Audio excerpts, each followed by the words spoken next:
16 నెలల్లో 2,44,962 కోట్లు రాష్ట్ర ప్రభుత్వం సాధించిన పెట్టుబడులు ఇవి. ఈ ఒప్పందాలతో 80,500 ఉద్యోగాలు. తాజాగా సీఎం రేవంత్ జపాన్ పర్యటనలో 12,600 కోట్ల పెట్టుబడులకు ఒప్పందాలు. జపాన్ నుంచి హైదరాబాద్ చేరుకున్న సీఎం రాష్ట్రంలో కాంగ్రెస్ ప్రభుత్వం ఏర్పడిన 16 నెలల్లో దాదాపు 2,44,962 కోట్ల పెట్టుబడులు వచ్చాయి.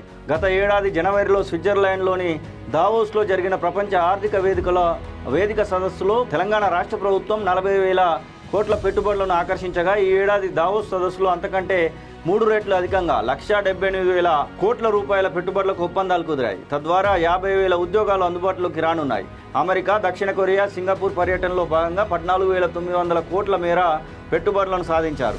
తాజాగా జపాన్ పర్యటనలో 12,600 కోట్ల పెట్టుబడులకు ఒప్పందాలు చేసుకోగా 30,500 ఉద్యోగ అవకాశాలు లభించనున్నాయని ప్రభుత్వ వర్గాలు తెలిపాయి.